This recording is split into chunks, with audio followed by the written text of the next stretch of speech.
Mercredi 28 septembre 2022, fidèle internaute de Guéri TV Monde, bonjour. Votre quotidien Matin Libre sort aujourd'hui avec comme titre en manchette « Réforme du code de procédure pénale à Ivo Madougou, une libération corde en main que crée la rupture ». Au Conseil des ministres du mercredi 21 septembre 2022, le gouvernement a adopté le projet de loi portant modification et complément de la loi numéro 2018-14 du 18 mai 2018 portant code de procédure pénale en République du Bénin. Innovation majeure porte sur la possibilité offerte au chef de l'État de suspendre l'exécution d'une peine. Autrement dit, une fois que la loi sera votée par l'Assemblée nationale, ensuite promulguée par le chef de l'État, Patrice Talon peut décider de suspendre pendant 5 ou 10 ans la peine d'un condamné pour raison humanitaire ou sociale. Aussitôt la nouvelle rendue publique, les médias n'ont pu s'empêcher de trouver que sont dans le viseur Rekia Madougou et Joël Aïvo. Pour l'opinion publique, les célèbres opposants en prison seraient les probables bénéficiaires d'une telle suspension de peine. Interrogé sur la question, le secrétaire général adjoint et porte-parole du gouvernement, Wilfried Liandrongbeji,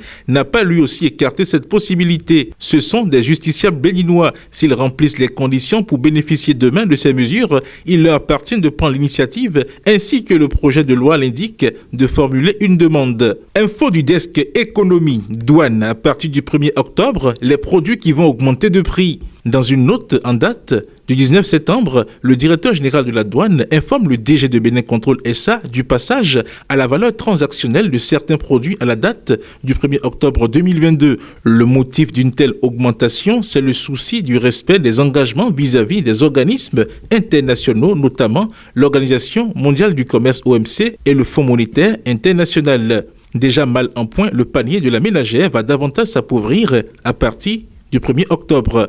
La liste des produits concernés est dans le tableau que vous pouvez consulter dans les pages de votre journal. Politique nationale à présent, la nouvelle alliance a lupé le renouveau, ce qu'avait pourtant dit Yarou. La nouvelle alliance n'existe plus. Le parti de l'ancien ministre Théophile Yarou a concrétisé sa fusion d'avec l'Union progressiste Le Renouveau de Joseph Diogbenou samedi 24 septembre dernier. Une fusion réalisée sur fond de discorde entre Théophile Yarou et l'ex-secrétaire général du parti Laurent Delors-Faton. Pour l'occasion, l'ancien ministre de Boniaï a laissé entendre que c'est avec Bruno Amoussou que les démarches ont commencé. À se dire, le choix de luper le renouveau se justifie par les valeurs de démocratie, de liberté et de justice sociale chères à leur nouvelle famille politique. Info du desk sport, après l'euphorie de Antalya Cup, 4e défaite de suite pour les écureuils. Plus rien ne va chez les écureuils du Bénin qui enchaînent revers sur revers. Le dernier qui plonge davantage le public sportif béninois dans le désespoir total est celui enregistré face à Madagascar, 3-1 en match amical au Maroc, mardi 27 septembre 2022. La maison écureuil est véritablement en feu. Toujours à la une de Matin Libre, déclarée subitement zone d'utilité publique, les propriétaires terriens de la zone 4 de Togouin crient au secours. Propriétaires terriens et présumés propriétaires de la zone 4 de Togouin, plage côté nord, allant du carrefour Togouin-Daho à l'école de théâtre à Lubindine, ils ne le seront plus d'ici là. Pour cause, le gouvernement a déclaré la zone d'utilité publique après avoir encouragé les mêmes propriétaires à y investir quelques mois plus tôt. Désabusés et ne sachant plus quoi faire, leur collectif appelle le chef de l'État au secours. À travers une sortie médiatique ce mardi 27 septembre 2022, Modeste Attingli-Marc a au nom du collectif donné plus de précisions sur le dossier, espérant que Patrice Talon sera réceptif à leur cri de cœur. BNGCL Fellowship 2022, les jeunes de Djougou outillés sur le leadership. La ville de Djougou accueille depuis le 15 septembre le camp d'été du projet Bénin Next Generation Community Leaders Fellowship, une initiative de Échelle Bénin en concert avec l'association des anciens boursiers du programme Yali au Bénin. Le BNGCL a été lancé au CEGE 1 de Djougou par le maire Malik Gominan. Dernier titre affiché à la une de Matin Libre de ce jour.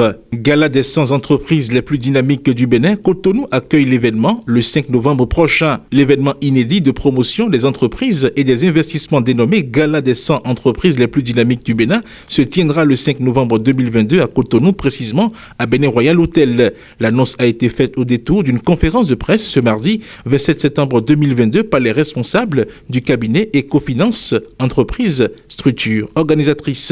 Fidèle internaute de Guéri TV Monde et lecteur de Matin Libre, le contenu de votre quotidien dans sa parution du mercredi 28 septembre 2022 vous est ainsi livré. À demain. La pub, c'est tout de suite sur Guéri TV Monde. Vous recherchez une eau minérale de qualité supérieure, un seul nom, Happy Water. Avec Happy Water, découvrez le plaisir de boire, la joie d'étancher votre soif.